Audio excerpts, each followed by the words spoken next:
ಏನು ಒಂದನೇ ದೋಹ ಏನ್ ಹೇಳಿದ್ರಪ್ಪ ಅಂತ ಕೇಳಿದ್ರೆ, ಚೇತನ ಭಿನ್ನ ಅನಾತ್ಮ ಸಭ ಮಿಥ್ಯಾ ಸ್ವಪ್ನ ಸಮಾನ.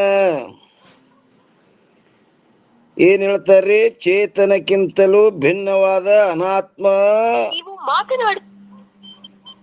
ಸಬ್ ಎಲ್ಲ ಹ್ಯಾಂಗದಪ್ಪ ಅಂತ ಕೇಳಿದ್ರೆ ಅದು ಮಿಥ್ಯಾ. ಮಿಥ್ಯಾ ಅಂದ್ರೆ ಹ್ಯಾಂಗ್ರಿ ಅಂದ್ರೆ ಸ್ವಪ್ನ ಸಮಾನ. ಸ್ವಪ್ನ ಪದಾರ್ಥಗಳು ಹ್ಯಾಂಗ ಮಿಥ್ಯಾ ಅದಾವು, ಇವೆಲ್ಲ ಚೇತನಕ್ಕಿಂತ ಭಿನ್ನ ಏನರೇ ಅದಾವು ಅಂದ್ರೆ ಅವೆಲ್ಲ ಮಿಥ್ಯಾ. ಅದಕ್ಕೆ ಸ್ವಪ್ನ ಸಮಾನ. ಯೋಶುನಿ ಬೋಲ್ಯೋ ತಿಸರೋ ತರ್ಕ ದೃಷ್ಟಿ ಮತಿಮಾನ್. ಅದರ ಅರ್ಥ ಏನ್ ಹೇಳಿದ್ರಪ್ಪ ಅಂತ ಕೇಳಿದ್ರೆ, ಚೇತನಕ್ಕಿಂತಲೂ ಬೇರೆಯಾಗಿರುವ ಸರ್ವ ಅನಾತ್ಮ ವರ್ಗವು ಆತ್ಮವಲ್ಲದ್ದು. ಆತ್ಮ ಭಿನ್ನಕ್ಕೂ ಅನಾತ್ಮ ಕಹೆ. ಆ ಅನಾತ್ಮ ವರ್ಗವು ಹ್ಯಾಂಗಪ್ಪ ಅಂತ ಕೇಳಿದ್ರೆ ಸ್ವಪ್ನ ಸಮಾನ್ ಅಂದ್ರ ಕನಸಿನಂತೆ. ಇವೆಲ್ಲ ಹೆಂಗವ? ಕನಸಿನಂತೆ. ಏನೇ ತೋರಿದ್ರು ನಿನಗೆ ಹೆಂಗಲ್ಲಿ ಸ್ವಪ್ನದಲ್ಲಿ ಹೆಂಗ್ ತೋರ್ಯಾವ ಹಂಗ ಇಲ್ಲಿ ತೋರ್ಯಾವು. ಇವು ಖರೆ ಇಲ್ಲ. ಇವು ಹಂಗ ಸ್ವಪ್ನ ಹೆಂಗ ಮಿಥ್ಯಾನೋ ಅದರಂತೆ ಇದನ್ನು ಮಿಥ್ಯಾ. ಅದೇ ದೃಷ್ಟಿ ಇಟ್ಟುಕೊಂಡು ನಿಜಗುಂಡ್ರು ಏನು ಹೇಳಿದ್ರು? ವಿಷಮ ಸಂಸಾರವಿದನು ಕನಸೆಂದರೆ. ಸಂಸಾರ ಹೆಂಗದಿದು? ವಿಷಮ. ಆತ್ಮ ಸತ್ಯ ಇದ್ರೆ ಇದು ಅಸತ್ತದ, ಮಿಥ್ಯಾದ, ತೋರ್ತದ, ಕೇವಲ ಇರುವಿಕೆ ಇಲ್ಲ ಇದಕ್ಕೆ. ಹೆಂಗಂದ್ರೆ ಸ್ವಪ್ನ ತೋರಿದಂತೆ. ಅದಕ್ಕೆ ವಿಷಮ ಸಂಸಾರವಿದನು ಕನಸೆಂದರಿ. ಅದಕ್ಕೆ ಇನ್ನೊಂದು ಕಡೆಗೆ ಹೇಳಿದ್ರು, ನೆನಸಿನ ಕೀಳ ಜಗವೆಲ್ಲ ಪುಷಿ ಕನಸಿನಂದದಿ ನಿತ್ಯವಲ್ಲ. ಜನನಾದಿ ವಿಕೃತಿ ಒಂದಿಲ್ಲ ನಿನಗೆ ಎನ್ನುತ್ತಿವೆ ಶ್ರುತಿ ಕುಲವಿಲ್ಲ. ಇವು ಯಾವ ಜನನಾಗ್ಲಿ ಮರಣಾಗ್ಲಿ ಏನು ವಿಕಾರ ಅದಾವ ಒಂದೂ ಇಲ್ಲ. ಯಾಕೆ? ಹುಟ್ಟುದಕ್ಕವೆಲ್ಲ ಇರ್ತಾವ, ನಾವು ಹುಟ್ಟೇ ಇಲ್ಲ. ಅದಕ್ಕಿಲ್ಲಿ ಏನು ಹೇಳ್ತಾರ್ರಿ? ಚೇತನಕ್ಕಿಂತಲೂ ಬೇರೆಯಾಗಿರುವ ಸರ್ವ ಅನಾತ್ಮ ವರ್ಗವು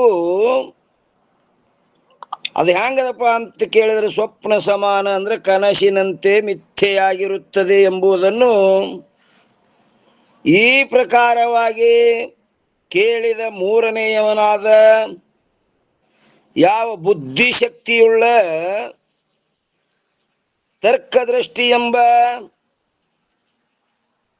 ಯಾವ ಶಿಷ್ಯನು ಮಾತನಾಡಲು ಉಪಕ್ರಮಿಸಿದನು. ಇದೆಲ್ಲ ಮಿಥ್ಯಾದ, ಸ್ವಪ್ನ ಸಮಾನ ಅಂತ ಏನು ಹೇಳಿದ ಕೂಡಲೇ ಅವನಿಗೆ ಏನಾಯ್ತು? ಮಾತನಾಡಲು ಉಪಕ್ರಮಿಸಿದ. ಅದಕ್ಕೇನು ಹೇಳ್ತಾರೆ ಟೀಕಾ?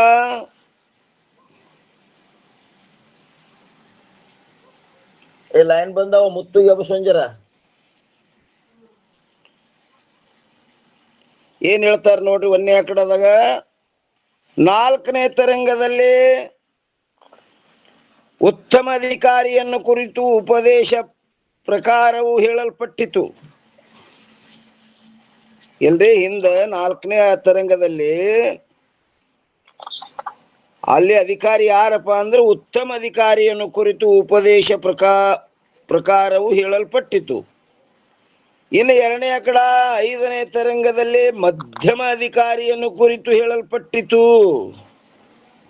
ಈಗ 3ನೇ ಈಗ ಈ ತರಂಗದಲ್ಲಿ ಇವ 6ನೇ ತರಂಗದಲ್ಲಿ ಕನಿಷ್ಠ ಅಧಿಕಾರಿಯನ್ನು ಕುರಿತು ಉಪದೇಶದ ರೀತಿಯನ್ನು ಹೇಳುತ್ತೇವೆ. ಈಗೇನ್ ಮಾಡ್ತೇವಪ್ಪ ಅಂತ ಕೇಳಿದ್ರೆ ಇಲ್ಲಿ ಕನಿಷ್ಠ ಅಧಿಕಾರಿ ಯಾವಾತನಿಗೆ ಅಧಿಕ ಸಂಶಯಗಳು ಉದಯವಾಗುವವೋ ಅಂಥವನ ಬುದ್ಧಿಯು ಎದ್ದೆಪ್ಪಿಗಾರಂತನ ತೀವ್ರವಾಗಿರುತ್ತದೆ. ಆದರೂ ಅವನು ಕನಿಷ್ಠ ಅಧಿಕಾರಿ ಇರುತ್ತಾನೆ.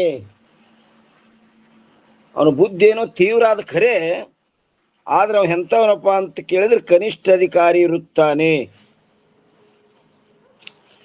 ಈ ತರಂಗವು ಯುಕ್ತಿ ಪ್ರಧಾನವಿರುತ್ತದೆ. ಈ 6ನೇ ತರಂಗ ಹೆಂಗದಪ್ಪ ಅಂತ ಕೇಳಿದ್ರೆ ಯುಕ್ತಿ ಪ್ರಧಾನದ. ಆದ್ದರಿಂದ ಕೇಳಲ್ಪಟ್ಟ ಅರ್ಥದಲ್ಲಿ ಯಾರಿಗೆ ಕುತರ್ಕ ಹುಟ್ಟುತ್ತಿರುವುದು, ಆ ಕೇಳುತ್ತಿರುವ ಅರ್ಥದಲ್ಲಿ ಯಾರಿಗೆ ಕುತರ್ಕ ಹುಟ್ಟುತ್ತಿರುವುದು ಅವರಿಗೆ ಈ ತರಂಗವು ಬಹಳ ಉಪಯೋಗವಿರುತ್ತದೆ. ಆ ಕುತರ್ಕ ಏನು ಹುಟ್ಟುತ್ತದಲ್ಲ ಅಂಥವ್ರಿಗೆ ಈ 6ನೇ ತರಂಗ ಬಹಳ ಉಪಯೋಗದ ಅಂತ ಹೇಳಿದರು. ಕುತರ್ಕದಿಂದ ದೂಷಿತವಾದ ಬುದ್ಧಿಯುಳ್ಳವನು ಕನಿಷ್ಠಾಧಿಕಾರಿಯಾಗಿರುತ್ತಾನೆ. ಎದರಿಂದ? ಕುತರ್ಕದಿಂದ ದೂಷಿತವಾದ ಬುದ್ಧಿಯುಳ್ಳವನು ಅವನಿಗೇನಂತಾರಪ್ಪ ಅಂತ ಕೇಳಿದ್ರೆ ಕನಿಷ್ಠಾಧಿಕಾರಿಯಾಗಿರುತ್ತಾನೆ. ಅಂಥವನಿಗೆ ಉಪದೇಶ ಮಾಡುವ ರೀತಿಯು ಈ ತರಂಗದಲ್ಲಿರುತ್ತದೆ. ಅವನಿಗೆ ಉಪದೇಶ ಮಾಡುವ ರೀತಿ ಎಲ್ಲದಪ್ಪ ಅಂತ ಕೇಳಿದ್ರೆ 6ನೇ ತರಂಗದಲ್ಲದ. ಏನ್ ಹೇಳ್ತಾರ್ರಿ? ಪೂರ್ವ 5ನೇ ತರಂಗದ ಆರಂಭದಲ್ಲಿ ಏನ್ ಹೇಳಿದ್ರು? ಪ್ರಣವೋಪಾಸನೆಯನ್ನು, ಜಗತ್ತಿನ ಉತ್ಪತ್ತಿಯನ್ನು ನಿರೂಪಣೆ ಮಾಡುವುದಕ್ಕಿಂತ ಪೂರ್ವದಲ್ಲಿ ಏನ್ ಹೇಳ್ತಾರ್ರಿ? ನಿರೂಪಣೆ ಮಾಡುವಕ್ಕಿಂತ ಪೂರ್ವದಲ್ಲಿ. ನಿರೂಪಣ ಅಂದ್ರೆ ಏನ್ರಿ?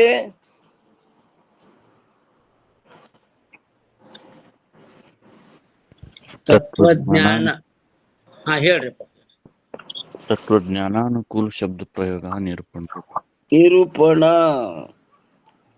ನಿರೂಪಣ ಅಂದ್ರೆ ಎದಕ್ಕಂದ್ರಪ್ಪ ಅಂದ್ರೆ ತತ್ವಜ್ಞಾನಾನುಕೂಲ ಶಬ್ದ ಪ್ರಯೋಗ ನಿರೂಪಣ.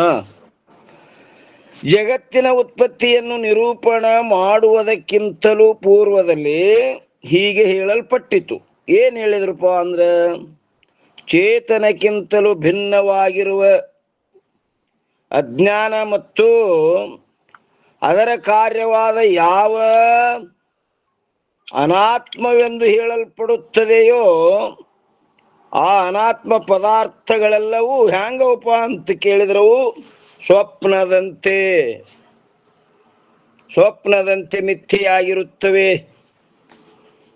ಚೇತನಕ್ಕಿಂತ ಭಿನ್ನ ಏನರೇ ಅದಾವಂತ ನೀವು ಏನರೇ ಕಲ್ಪನಾ ಮಾಡಿದ್ರೆ ಅವೆಲ್ಲ ಸ್ವಪ್ನದಂತೆ. ಸ್ವಪ್ನಕ್ಕೆ ಅವಕ್ಕ ಏನು ಭೇದಿಲ್ಲ ಎಂಬ ಈ ವಿಷಯವನ್ನು ಕೇಳಿದ ತನ್ನ ಇಬ್ಬರು ಸಹೋದರರು ಪ್ರಶ್ನೆ ಮಾಡುವುದನ್ನು ನಿಲ್ಲಿಸಿ, ಯಾರು? ತತ್ವದೃಷ್ಟಿ ಅದೃಷ್ಟಿ ಇಬ್ರು ಅವರು ಶಾಂತ ಆಗಿಬಿಟ್ರವರು. ಯಾಕವ? 4ನೇ ತರಂಗದಲ್ಲೇ ಉತ್ತಮ ಅಧಿಕಾರಿ ಕೆಲಸ ಮುಗಿದೋಯ್ತು. ಈ 5ನೇ ತರಂಗದಲ್ಲಿ ಆ ಮಧ್ಯಮಾಧಿಕಾರಿ ಅವನು ಶಾಂತ ಅದ. ಅವರು ಪ್ರಶ್ನೆ ಮಾಡುವುದನ್ನು ನಿಲ್ಲಿಸಿ ಶಾಂತ ಸ್ಥಿತಿ ಹೊಂದಿರುವುದನ್ನು ಕಂಡು ಇವರೇ ಇಬ್ರು ಗಪ್ಪಾದ್ರು. ನನಗರೇ ಇದು ತಿಳಿವಲ್ದು, ಇನ್ನು ಹ್ಯಾಂಗಪ್ಪ ಅಂತೇಳಿ ಯಾವ ತರ್ಕದೃಷ್ಟಿಯು ಪ್ರಶ್ನೆ ಮಾಡುತ್ತಾನೆ. ಅವರಿಬ್ರು ಗಪ್ಪಾದ್ರು, ನನಗರೇ ಇದು ಹೊಳಿಲಿಲ್ಲ, ಇನ್ನು ಹ್ಯಾಂಗ ಮಾಡೋಣಪ್ಪ ಅಂಥೇಳಿ ತರ್ಕದೃಷ್ಟಿ ಏನ್ ಮಾಡ್ತಾನಪ್ಪ ಅಂತ ಕೇಳಿದ್ರೆ ಪ್ರಶ್ನೆ ಮಾಡುತ್ತಾನೆ. ಪ್ರಶ್ನೆ ಅಂದ್ರೆ ಏನ್ರಿ? ಅಪರ ಜಿಜ್ಞಾಸಾವಿಷ್ಕರಣಂ ಪ್ರಶ್ನೆ. ಕೇಳಿ ತಿಳ್ಕೋಬೇಕಂತ ಆತುರತೆ ಯಾರಿಗಿರ್ತದ ಅದು ಪ್ರಶ್ನೆ ಅಂತ ಕರಿತಾರ್ರಿ ಅದಕ್ಕೆ ಪ್ರಶ್ನೆ ಏನದಪ್ಪ ಅಂತ ಕೇಳಿದ್ರೆ ಸ್ವಪ್ನ ದೃಷ್ಟಾಂತದಿಂದ ಜಾಗೃತ ಪದಾರ್ಥಗಳು ಮಿಥ್ಯವೆಂಬುದು ಸಂಭವಿಸುವುದಿಲ್ಲ. ಏನಂತನ್ರಿ? ನೀವು ಸ್ವಪ್ನದ ದೃಷ್ಟಾಂತದಿಂದ ಜಾಗೃತ ಪದಾರ್ಥಗಳು ಮಿಥ್ಯೆ ಎಂಬುದು ಸಂಭವಿಸುವುದಿಲ್ಲ. ಯಾಕಂದ್ರೆ ತರ್ಕ ದೃಷ್ಟಿಯ ಪ್ರಶ್ನೆ ಪ್ರಾರಂಭ ಮಾಡ್ದಾವ. ದುವಾ ಏನಂತಾರ ನೋಡ್ರಿ? फले ज्ञाने जाने वस्तु के स्मृति स्वप्न में होए जागृत में अज्ञात थे ताही लखी नहीं कोय. ಇಲ್ಲೊಂದು ಟಿಪ್ಪಣಿ ಕೊಟ್ಟಾರ ನೋಡ್ರಿ 342. ಎದ್ರ ಮ್ಯಾಗ ಪಹಿಲಿ ಅನ್ನೋದ್ರ ಮ್ಯಾಗ ಜಾಗೃತದಲ್ಲಿ ಅನುಭವ ಮಾಡಿದ ಪದಾರ್ಥಗಳ ಸ್ಮೃತಿ ರೂಪವಾದ ಮಾನಸ ಭ್ರಮವೇ ಸ್ವಪ್ನವೆಂದು ನೈಯಾಯಿಕರು ಹೇಳುತ್ತಾರೆ. ನೈಯಾಯಿಕರು ಏನಂತಾರಪ್ಪ ಅಂತ ಕೇಳಿದ್ರ, ಜಾಗೃತದಲ್ಲಿ ಅನುಭವ ಮಾಡಿದ ಪದಾರ್ಥಗಳ ಸ್ಮೃತಿ ರೂಪವಾದ, ಏನ್ ಜಾಗೃತದಲ್ಲಿ ನೋಡ್ಯಾರ, ಕೇಳ್ಯಾರ, ಮುಟ್ಟ್ಯಾರ, ಶಿಷ್ಯರ ಅದರದೇ ಅನುಭವ ಮಾಡಿದ ಪದಾರ್ಥಗಳ ಸ್ಮೃತಿ ರೂಪವಾದ ಮಾನಸ ಭ್ರಮವೇ ಸ್ವಪ್ನವೆಂದು ನೈಯಾಯಿಕರು ಹೇಳುತ್ತಾರೆ. ಅವರ ಮತಕ್ಕನುಸಾರವಾಗಿ ಶಿಷ್ಯನು ಪ್ರಶ್ನೆ ಮಾಡುತ್ತಿರುತ್ತಾನೆ. ಆ ನೈಯಾಯಿಕರ ಅನುಸಾರವಾಗಿ ಶಿಷ್ಯರು ತರ್ಕದೃಷ್ಟಿ ಏನ್ ಮಾಡ್ತಾನ್ರಿ, ನೈಯಾಯಿಕರ ಅನುಸಾರವಾಗಿ ಪ್ರಶ್ನೆ ಮಾಡ್ಲಿಕ್ಕೆ ನಾವು ಏನ್ ಮಾಡ್ತಾನ್ರಿ. ಇಲ್ಲಿ ಅರ್ಥ ನೋಡ್ರಿ, ಇದ್ರದು ಎಷ್ಟು ಎರಡನೇದು ಅದ ಅರ್ಥ. ಜಾಗೃತದಲ್ಲಿ ಯಾವುದು ಅತ್ಯಂತ ಅಜ್ಞಾತವಾಗಿರುವುದು ಅದನ್ನು ಯಾರೂ ಕೂಡ ಸ್ವಪ್ನದಲ್ಲಿ ನೋಡುವುದಿಲ್ಲ. ಜಾಗೃತದಲ್ಲಿ ಯಾವುದು ಅಜ್ಞಾತದ ಅದು ಸ್ವಪ್ನದಲ್ಲಿ ನೋಡುವುದಿಲ್ಲ. ಮತ್ತೇನೆಂದರೆ, ಮೊದಲು ಯಾವ ವಸ್ತುವಿನ ಅನುಭವವಾಗಿರುವುದು ಅದು ಮಾತ್ರ ಎಲ್ಲಿ ಸ್ವಪ್ನದಲ್ಲಿ ನೆನಪಾಗುತ್ತದೆ. ಟೀಕಾ ನೋಡ್ರಿ. ನಂತರ ಪೂರ್ವದಲ್ಲಿ ಯಾವುದು ಅತ್ಯಂತ ಅಜ್ಞಾತ ಪದಾರ್ಥವಿರುವುದೋ ಅದರ ಜ್ಞಾನವು ಸ್ವಪ್ನದಲ್ಲಿ ಆಗುವುದಿಲ್ಲ. ಅದು ಜಾಗ್ರದಲ್ಲಿ ಯಾವುದು ಅಜ್ಞಾತದ ಅದರದು ಅನುಭವ ಮಾಡಿಲ್ಲ, ಅದರದು ಜ್ಞಾನ ಆಗುವುದೇ ಇಲ್ಲ. ಸ್ವಪ್ನದಲ್ಲಿ ಆಗುವುದಿಲ್ಲ, ಅದರ ಜ್ಞಾನವು ಸ್ವಪ್ನದಲ್ಲಿ ಆಗುವುದಿಲ್ಲ. ಮತ್ತೇನೆಂದರೆ, ಜಾಗೃತದಲ್ಲಿ ಯಾವುದರ ಅನುಭವ ಜ್ಞಾನವಾಗಿರುವುದೋ ಅದರ ಸ್ಮೃತಿ ಮಾತ್ರ ಸ್ವಪ್ನದಲ್ಲಿ ಆಗುತ್ತದೆ. ಏನೇನ ಜಾಗೃತದಲ್ಲಿ ಅನುಭವ ಮಾಡ್ಯಾನ ಅದರದೇ ಇಲ್ಲಿ ಸ್ವಪ್ನದಲ್ಲಿ ಸ್ಮೃತಿ ಆಗ್ತದೆ. ಆದ್ದರಿಂದ ಸ್ಮೃತಿ ಜ್ಞಾನಕ್ಕೆ ವಿಷಯವಾದ ಜಾಗೃತಿನ ಪದಾರ್ಥಗಳು ಸತ್ಯವಾಗಿರೋಣದರಿಂದ ಅಲ್ಲೇನ್ ಕೇಳ್ಯಾನ, ನೋಡ್ಯಾನ, ಮುಟ್ಟ್ಯಾನ, ಮೂಷಿಷ್ಯನ ಜಾಗ್ರದಲ್ಲಿ ಅವು ಸತ್ಯವಾಗಿರೋಣದರಿಂದ ಅವುಗಳ ಸ್ಮೃತಿ ರೂಪ ಜ್ಞಾನಗಳಾದರೂ ಕೂಡ ಸ್ವಪ್ನದಲ್ಲಿ ಸತ್ಯವಿರುತ್ತವೆ. ಯಾವಾಗ ನೋಡ್ಯಾನ, ಯಾವಾಗ ಕೇಳ್ಯಾನ, ಏನ್ ಕೊಟ್ಟನ ತಗೊಂಡನ ಅದೇ ಸ್ವಪ್ನದಲ್ಲಿ ಸ್ಮೃತಿಯಾಗ್ಯದದು. ಸ್ವಪ್ನದಲ್ಲಿ ಸತ್ಯವಿರುತ್ತವೆ. ಆದ್ದರಿಂದ ಸ್ವಪ್ನದ ದೃಷ್ಟಾಂತದಿಂದ ಜಾಗೃತಿನ ಪದಾರ್ಥಗಳು ಮಿಥ್ಯವೆಂದು ಹೇಳುವುದು ಸಂಭವಿಸುವುದಿಲ್ಲ. ನೀವು ಜಾಗೃತಿನ ಪದಾರ್ಥಗಳಿಗೆ ಸ್ವಪ್ನ ದೃಷ್ಟಾಂತ ಕೊಟ್ಟವು ಹೆಂಗ್ ಮಿಥ್ಯ ಅದವೋ ಇವು ಹಂಗ್ ಮಿಥ್ಯ ಅಂತ ಹೇಳ್ತಿರ್ಲ, ಅದು ಸಂಭವಿಸಂಗಿಲ್ಲ ಅಂತನ್ರಿ ಅವ. ಸತ್ಯ ಅಂತನ್ರಿ ಪರ ಜಾಗೃತ ನೋಡಿದ್ದು ಕೇಳಿದ್ದು ಸತ್ಯ ಅದಂತಾರ. ಅದು ಸತ್ಯವಾಗಿ ವ್ಯವಹಾರ ಮಾಡ್ಯಾನ, ಅದೇ ಇಲ್ಲಿ ಸ್ಮೃತಿ ಆಗ್ಯದ ನನಗ. ಹೌದು. ಅದಕ್ಕೆ ಮಿಥ್ಯ ಅಲ್ಲಕ್ಕೆ ಹೋಗ್ಬೇಡ್ರಿ. ಸ್ವಪ್ನನು ಸತ್ಯದ, ಯಾಕ ಸತ್ಯದಲ್ಲೇ ವ್ಯವಹಾರ ಮಾಡ್ಯಾನ, ಅದದೇ ಇಲ್ಲಿ ಸ್ಮೃತಿ ಆಗ್ಯದ ನಮಗ. ಇದು ಮಾಡಿದ್ರನೇ ಅಲ್ಲಿ ಸೂಕ್ಷ್ಮ ವಾಸನದಿಂದ ಅಲ್ಲಿ ನೋಡಿವಿ ಅಂತಂದ್ರ. ಇದು ಸತ್ಯ ಅಂತ ಅನ್ರಿ ಅವ್ನ ಸ್ವಪ್ನಕ್ಕೆ. ಹೌನ್ರಿ. ಇನ್ನು 306ನೇ ಅಂಕದಲ್ಲಿ ಪ್ರಶ್ನೆ, ಸ್ವಪ್ನವು ಮಿಥ್ಯವಲ್ಲ. ನೀವು ಸ್ವಪ್ನ ಮಿಥ್ಯ ಅಲ್ಲಕಂತೀರಲ್ರಿ ಗುರುಗಳ, ಅದು ಮಿಥ್ಯ ಅಲ್ಲ. ಬೇರೆ ರೀತಿಯಿಂದ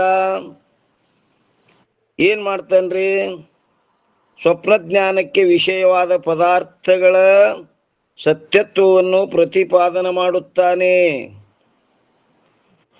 ಏನ್ ಮಾಡ್ತಾನ, ಬೇರೆ ರೀತಿಯಿಂದ ಸ್ವಪ್ನ ಜ್ಞಾನಕ್ಕೆ ವಿಷಯವಾದ ಪದಾರ್ಥಗಳ ಸತ್ಯತ್ವವನ್ನು ಪ್ರತಿಪಾದನೆ ಮಾಡುತ್ತಾನೆ. ದುವಾ ಮೂರನೇದೇನಂತಾರ, ಅಥವಾ ಸ್ಥೂಲ ಹಿ ಲಿಂಗತಜ ಬಾಯರ ದೇಖತ ಜಾಯ ಗಿರಿ ಸಮುದ್ರ ವನ ವಾಜ ಗಜ ಸೌಮಿಥ್ಯಾ ಕಿಹಿ ಬಾಯ. ಅದರ ಅರ್ಥ ಏನ್ ಹೇಳ್ತಾರಪ್ಪ ಅಂತ ಕೇಳಿದ್ರೆ, ಬಾಯರ ಅಂದ್ರೆ ಹೊರಗೆ ಹೋಗಿ, ಏನದು ಅಲ್ಲಿ, ಅಥವಾ ಲಿಂಗ ಸೂಕ್ಷ್ಮ ಶರೀರವು ಸ್ಥೂಲ ಶರೀರವನ್ನು ಬಿಟ್ಟು. ನೋಡ್ರಿ ಏನಂತಾರೆ, ಅಥವಾ ಲಿಂಗ ಶರೀರ ಅಂದ್ರೆ ಸೂಕ್ಷ್ಮ ಶರೀರವು, ಸ್ಥೂಲಹಿ ಅಂದ್ರೆ ಸ್ಥೂಲ ಶರೀರವನ್ನು, ತ್ಯಜ ಅಂದ್ರೆ ಬಿಟ್ಟು, ಬಾಯರ್ ಅಂದ್ರೆ ಹೊರಗೆ ಹೋಗಿ. ಏನಪ್ಪಾ ಅಂತ ಕೇಳಿದ್ರೆ, ಪರ್ವತ ಸಮುದ್ರ ಅಂದ್ರೆ ಸಾಗರ, ವನ ಅಂದ್ರೆ ಅರಣ್ಯ, ವಾಜ ಅಂದ್ರೆ ಕುದುರೆ, ಗಜ ಅಂದ್ರೆ ಆನೆ ಮೊದಲಾದವುಗಳನ್ನೆಲ್ಲ ದೇಖತ್ ನೋಡುತ್ತದೆ. ಅಂದ ಮೇಲೆ ಹೊರಗೆ ಕಾಣುವ ಅವೆಲ್ಲವೂ ಅದು ಹೇಗೆ ಮಿಥ್ಯ? ಹೊರಗೆ ಪ್ರತ್ಯಕ್ಷವಾಗಿ ಕಾಣ್ಲಿಕತ್ತೀವಿ, ಅದು ಹೆಂಗ್ ಮಿಥ್ಯ ಅಂತೀರಿ ನೀವು? ಅದಕ್ಕ ಮಿಥ್ಯ, ಅದು ಹೆಂಗ್ ಮಿಥ್ಯ ಆಗುತ್ತದೆ? ಆದುದರಿಂದ ಸ್ವಪ್ನವು ಮಿಥ್ಯವಲ್ಲಕ್ಕಿಂತೂ ಸತ್ಯವಾಗಿಯೇ ಇರುತ್ತದೆ. ಕಣ್ಣಿಗೆ ಪ್ರತ್ಯಕ್ಷ ಕಾಣ್ಲಾಗತ್ತಿದೇವ, ಮಿಥ್ಯ ಅಂದ್ರೆ ಹೆಂಗ್ರಿ ಅಂತ. ಅದು ಮಿಥ್ಯ ಅಲ್ಲ, ಸತ್ಯದ.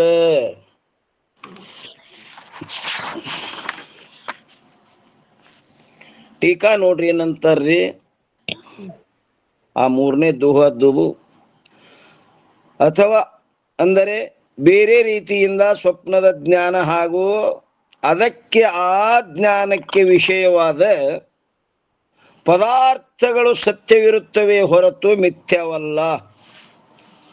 ಪ್ರತ್ಯಕ್ಷ ಕಣ್ಣಿಲೆ ನೋಡ್ಲಕತ್ತೀವಿ, ಅದಕ್ಕೆ ನೀವು ಮಿಥ್ಯೆ ಅಂತೀರಿ ಅಂದ್ರೆ ಹ್ಯಾಂಗ್ರಿ? ಯಾಕಂದ್ರೆ ಸ್ವಪ್ನಾವಸ್ಥೆಯಲ್ಲಿ ಸ್ಥೂಲ ಶರೀರವನ್ನು ತ್ಯಾಗ ಮಾಡಿದ ಲಿಂಗ ಶರೀರವು ಹೊರಗೆ ಹೋಗಿ ಸತ್ಯವಾಗಿರುವ ಪರ್ವತ ಸಮುದ್ರ ಮೊದಲಾದವುಗಳನ್ನು ನೋಡುತ್ತದೆ. ಸ್ವಪ್ನದಲ್ಲಿ ಏನಾಗ್ತದೆ, ಆ ಲಿಂಗ ಶರೀರ ಸ್ಥೂಲ ಶರೀರವನ್ನು ಬಿಟ್ಟು ಹೊರಗೆ ಹೋಗಿ ಆ ಸತ್ಯವಾದ ಏನು ಆ ಸಮುದ್ರ ಮೊದಲಾದವುಗಳನ್ನು ನೋಡುತ್ತದೆ. ಆದ್ದರಿಂದ ಸ್ವಪ್ನವು ಮಿಥ್ಯವಲ್ಲ. ಅವು ಹೊರಗೆ ಹೋಗಿ ಆ ಸ್ಥೂಲ ಶರೀರವನ್ನು ಬಿಟ್ಟು ಲಿಂಗ ಶರೀರ ಹೊರಗೆ ಹೋಗಿ ಅದೆಲ್ಲ ನೋಡ್ಕೊಂಬರ್ಲಿಕತ್ತದ. ಎಲ್ಲ ಹೋಗಿ ಹೋಗ್ಯಾನ ಬಂದಾನ, ಎಲ್ಲ ಮೊದಲಾದಂದ್ರೆ ಎಲ್ಲ ಬಂದಿರಪ್ಪಾರ, ಎಲ್ಲ ಪದಾರ್ಥ ಅನುಭವಿಸ್ಯಾನಲ್ಲಿ. ಎಲ್ಲ ಬಂದೂರಿ ಅಲ್ಲಿ ಏನೇನ್ ಅದಾವ ಜಾಗ್ರದಲ್ಲಿ ಅವೆಲ್ಲ ಆ ಪದಾರ್ಥಗಳೆಲ್ಲ ಇಲ್ಲಿ ಸ್ವಪ್ನದಲ್ಲಿ ಆ ಲಿಂಗ ಶರೀರ ಸ್ಥೂಲ ಶರೀರ ಬಿಟ್ಟು ಹೊರಗೆ ಹೋಗಿ ನೋಡ್ಕೊಂಬರ್ಲಿಕತ್ತದ. ಅದಕ್ಕೆ ಅವು ಮಿಥ್ಯ ಅಲ್ಲ, ಸತ್ಯ ಅದಾವ. ಕಂಡಪಟ್ಟು ಉದಾಹರಣೆ ಕೊಡ್ಬೇಕಲ್ರಿಪ್ಪಾರ. ಮತ್ರಿ ಇವ ಭಯಂಕರ ಯುಕ್ತಿರಿ ಇವ್ರು ತರ್ಕ.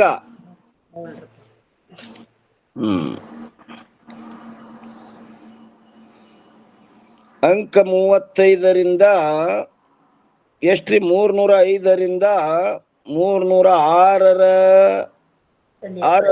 ಪ್ರಶ್ನೆಗೆ ಉತ್ತರ ಹೇಳ್ತಾರ್ರಿ. 337 328 ತನ ಅದೇ ಹೇಳ್ತಾರ.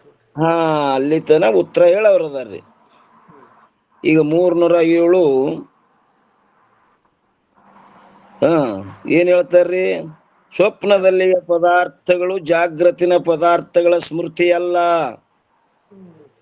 ಉತ್ತರ ಏನ್ ಹೇಳ್ತಾರ ನೋಡ್ರಿ, ಸ್ವಪ್ನದಲ್ಲಿಯ ಪದಾರ್ಥಗಳು ಜಾಗೃತಿನ ಪದಾರ್ಥಗಳ ಸ್ಮೃತಿ ಅಲ್ಲ. ನೀ ಏನು ಜಾಗೃತಿಯಿಂದ ಸ್ಮೃತಿ ಆಗ್ತದಲ್ಲ ಕತ್ತಿಯಲ್ಲ, ಅದು ಸ್ಮೃತಿ ಅಲ್ಲ. ಅಲ್ಲಿ ಹೊಸದೇ ಕಂಡು ಅವನಿಗೆ ಗೊತ್ತಿಲ್ರಿ ಅದು, ಅದು ಅದರದೇ ಸ್ಮೃತಿ ಆಗ್ಯದಂತ ನಾವ. ಕೇಳಿರುವ, ನೋಡಿರುವ, ಮುಟ್ಟಿರುವ, ಮೋಷಿಸಿರುವ, ಏನು ಜಾಗ್ರದಲ್ಲಿ ಏನು ಅನುಭವ ಮಾಡ್ಯಾನ ಅದೇ ಸ್ವಪ್ನದಲ್ಲಿ ಸ್ಮೃತಿ ಬಂದದ. ಅಲ್ಲೇನು ಸತ್ಯ ಅದಾವಲ್ಲ ಅದನ್ನು ಇಲ್ಲಿ ಸತ್ಯನೇ ಅದಾವ. ಹಿಂಗ ಅವನ ಅಭಿಪ್ರಾಯದ. 4ನೇ ದುವಾ ಏನಂತಾರ ನೋಡ್ರಿ, ಯಹ ಹಸ್ತಿ ಹಾಗೆ ಖರೋ ಐಸೋ ಹೋವೆ ಜ್ಞಾನ ಸ್ವಪ್ನಮಾಯಿ ಸ್ಮೃತಿ ರೂಪಸೋ ಕೈಸೆ ಹೋಯ ಸುಜಾನ್. ಅದರ ಅರ್ಥ ಏನ್ ಹೇಳ್ತಾರ ನೋಡ್ರಿ, ಕನಸಿನಲ್ಲಿ ಹಸ್ತಿ ಅಂದ್ರ ಈ ಆನೆಯು, ಕನಸಿನಲ್ಲಿ ಹ್ಯಾಂಗ ವ್ಯವಹಾರ ಆಗ್ಯದ, ಈ ಆನೆಯು ಎದುರಿನಲ್ಲಿ ಇರುವುದು. ಆನೆ ಎಲ್ಲದ, ಕನಸಿನಲ್ಲಿ ಎದುರಿಗದ ಎಂಬ ಪ್ರತ್ಯಕ್ಷ ಜ್ಞಾನವಾಗುತ್ತದೆ. ಅಂದ ಮೇಲೆ ಹೇ ಬುದ್ಧಿವಂತ ಶಿಷ್ಯನೇ, ಆ ಪ್ರತ್ಯಕ್ಷ ಜ್ಞಾನವು ಸ್ಮರಣ ರೂಪ ಹೇಗೆ ಆಗುತ್ತದೆ? ಅದು ಸ್ಮರಣ ಅಂತ ಹೆಂಗಂತೀನಿ? ಈ ಆನೆ ಅಂತ ಪ್ರತ್ಯಕ್ಷ ಜ್ಞಾನ ಆಗ್ಲಾಗತ್ತದ ಸ್ವಪ್ನದಲ್ಲಿ. ಎದುರಿಗೆ ಕಂಡಿದೆಯಲ್ಲ ಅಜ್ಜಿ. ಎದುರಿಗೆ ಕಂಡಿದ್. ಈ ಆನೆ ಅನ್ಬೇಕಾದ್ರಲ್ಲಿ ಎದುರಿಗೆ ಇರ್ಬೇಕಲ್ರಿ ಅದು. ಆನೆಂದಿದ್ರೆ ಸ್ಮರಣ ಆಗ್ತಿತ್ತು. ಈ ಆನೆಂತ ವ್ಯವಹಾರ ಮಾಡ್ಲಾಗತ್ತಿದೀನಿ ಅಲ್ಲಿ. ಈ ಆನೆಂತ ವ್ಯವಹಾರ ಮಾಡ್ಲಾಗತ್ತಿದೆ ಅಂದ್ರೆ ಈ ಆನೆ ಎದುರಿಗೆ ಅದ, ಪ್ರತ್ಯಕ್ಷ ಅದದು. ಆನೆ ಅಂತಿದ್ಯಪ್ಪ ಅಂದ್ರೆ ಅದು ಸ್ಮರಣ ಆಗ್ತಿತ್ತು. ನೋಡಿದ್ದ ಅನಸ್ತೈತ್ರಿ. ಈಗ ಇಲ್ಲೇ ಅದ. ಎದುರಿಗೆ ಸದ್ದ ಈ ಆನೆ ಅಂತ ವ್ಯವಹಾರ ಮಾಡ್ಲಾಗತ್ತೀನಿ ಈಗ. ಮತ್ತ ಅದ ಹೆಂಗ ಸ್ಮರಣ? ಸ್ಮರಣದ ವಸ್ತು ಎದುರಿಗಿರಂಗಿಲ್ಲ, ಕೇವಲ ಅದರ ಜ್ಞಾನ ಇರ್ತದ. ಈಗ ನೀವು ಎದುರಿಗೆ ನಿತ್ತದ ಆನೆ, ಈ ಆನೆ ಅಂತ ವ್ಯವಹಾರ ನಡೆದಿಲ್ರಿ ಸ್ವಪ್ನದೊಳಗ. ಸ್ಮರಣ ಹೆಂಗಂತೀನಿ ಅದು? ಸ್ಮರಣ ಅಲ್ಲ. ಯಾಕಂದ್ರೆ ಈ ಆನೆ ಅಂತ ವ್ಯವಹಾರ ನಡೆದದ ಸ್ವಪ್ನದಲ್ಲಿ. ಟೀಕಾ ನೋಡ್ರಿ ಏನಂತಾರ್ರಿ, ಪೂರ್ವ ಕಾಲಕ್ಕೆ ಸಂಬಂಧಿಯಾದ ಪದಾರ್ಥದ ಜ್ಞಾನವು ಸ್ಮೃತಿ ಎನಿಸುತ್ತದೆ. ನೋಡ್ರಿ ಏನಂತಾರ, ಪೂರ್ವ ಕಾಲಕ್ಕೆ ಸಂಬಂಧಿಯಾದ ಪದಾರ್ಥದ ಜ್ಞಾನವು ಸ್ಮೃತಿ ಎನಿಸುತ್ತದೆ. ಮೊದಲು ನೋಡಿದ್ದು ಸಂಬಂಧ ಅಂತ ಹೇಳುದಾದ್ರೆ ಅದು ನೆನಪಿಟ್ಟು ಹೇಳುದಾಗ್ತದ, ನೆನಪಾಗ್ತದ ಅದ್ರದ್ದು. ನೋಡ್ರಿ ಏನಂತಾರ್ರಿ, ಪೂರ್ವ ಕಾಲಕ್ಕೆ ಸಂಬಂಧಿಯಾದ ಪದಾರ್ಥದ ಜ್ಞಾನವು ಸ್ಮೃತಿ ಎನಿಸುತ್ತದೆ. ಹೇಗಂದರೆ, ಪೂರ್ವದಲ್ಲಿ ನೋಡಿದ ಆನೆಯನ್ನು ಕುರಿತು ಆ ಆನೆ ಎಂದು ಸ್ಮರಣವಾಗುತ್ತದೆ. ಈ ಆನೆ ಆಗಂಗಿಲ್ಲ ಅಲ್ಲಿ. ಆನೆ ಪೂರ್ವದಲ್ಲಿ ನೋಡಿದ ಆನೆಯನ್ನು ಕುರಿತು ಆ ಆನೆ ಎಂದು ಸ್ಮರಣವಾಗುತ್ತದೆ. ಮತ್ತು ಎರಡನೇದ್ದು, ಆನೆಯು ಎದುರಿನಲ್ಲಿದ್ದಾಗ ಆಗುವ ಜ್ಞಾನವು ಸ್ಮೃತಿಯಲ್ಲ. ವಿಷಯ ಎದುರಿಗೆ ಅದದು, ಮತ್ತದು ಸ್ಮರಣೆ ಹೆಂಗಂತೀನಿ? ಸ್ಮರಣದ ವಸ್ತು ಎದುರಿಗಿರಂಗಿಲ್ಲ.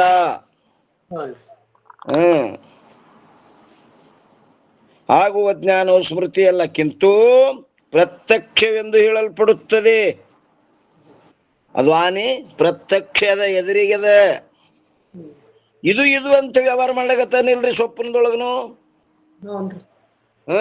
ಆನೆ ಅಂತಿದ್ದಂದ್ರೆ ಅದು ಸ್ಮೃತಿ ಆಗ್ತಿತ್ತು. ಈ ಆನೆ ಅನ್ಲಿಗತ್ತಾನ.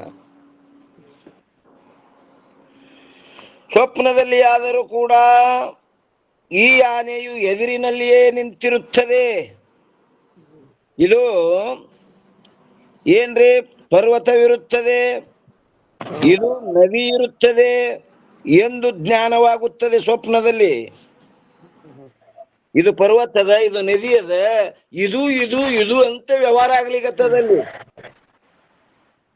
ಆದ್ದರಿಂದ ಸ್ವಪ್ನದಲ್ಲಿಯ ಪದಾರ್ಥಗಳು ಜಾಗೃತದಲ್ಲಿ ನೋಡಲ್ಪಟ್ಟ ಪದಾರ್ಥಗಳ ಸ್ಮೃತಿ ಅಲ್ಲ. ನೀ ಸ್ಮೃತಿ ಅಲ್ಲಗತ್ತಿದೆ, ಸ್ಮೃತಿ ಅಲ್ಲದು.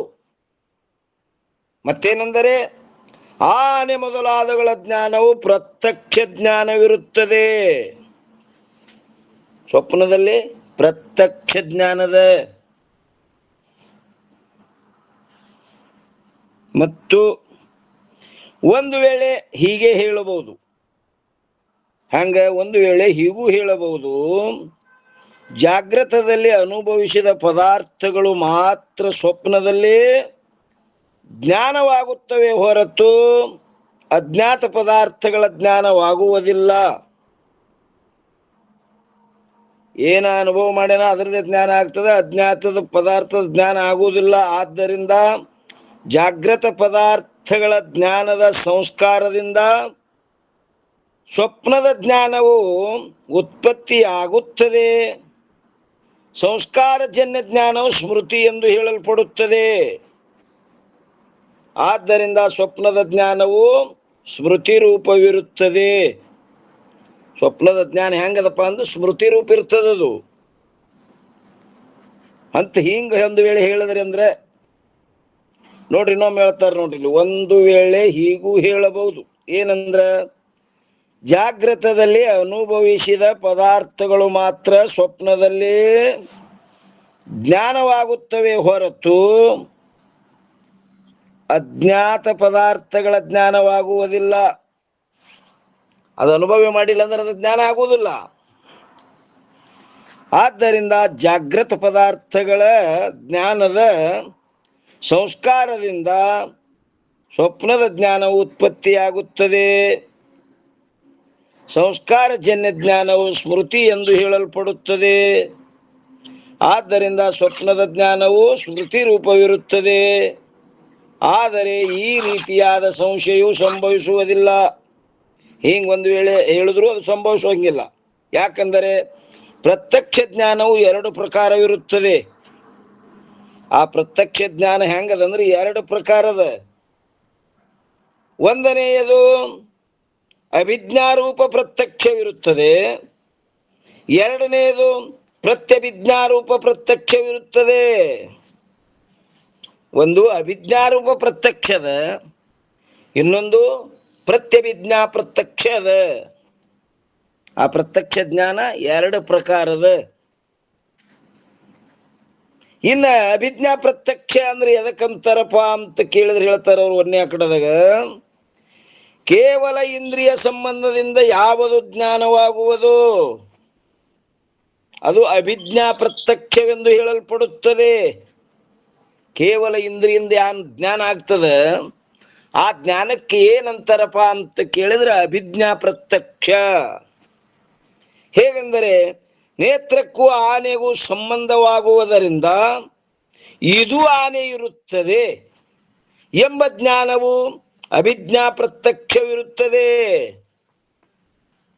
ಅಲ್ಲಿ ಸ್ವಪ್ನದಲ್ಲಿ ಇದು ಆನೆ ಅನ್ನುವಾಗ ಏನಾಗ್ತದ್ರಿ?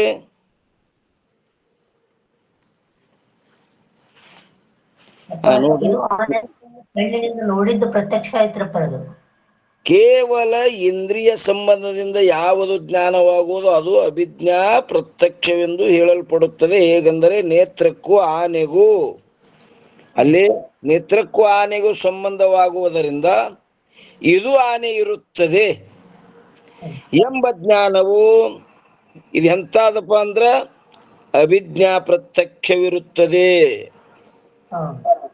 ಇದಕ್ಕೇನಂತಾರೆ? ಕೇವಲ ಇಂದ್ರಿಯಿಂದ ಆಗುವಂತ ಜ್ಞಾನಕ್ಕ ಅಭಿಜ್ಞಾ ಪ್ರತ್ಯಕ್ಷ ಅಂತ ಕರೀತಾರ್ರಿ. ಇನ್ನ ಎರಡನೇ ಕಡ ಪೂರ್ವ ಜ್ಞಾನದ ಸಂಸ್ಕಾರಗಳಿಂದಲೂ ಮತ್ತೊಮ್ಮ ಆನಿ ನೋಡುದಾನಿನೇ ಮತ್ತೊಮ್ಮೆ ನೋಡಿದ್ರವ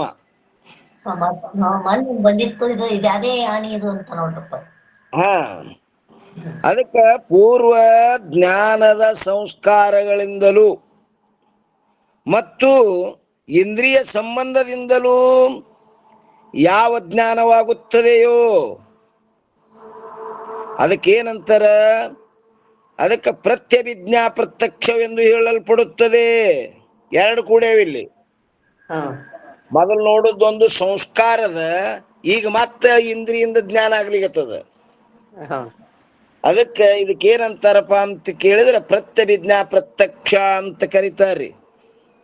ಹ್ಮ್ ಪ್ರತ್ಯಭಿಜ್ಞಾ ಪ್ರತ್ಯಕ್ಷದ ಆ ಜ್ಞಾನದ ಲಕ್ಷಣ ಏನದ್ರಿ? ಗೊತ್ತಿಲ್ರಪ್ಪರ, ನೀವ್ ಹೇಳ್ರಿ. ಹಾ,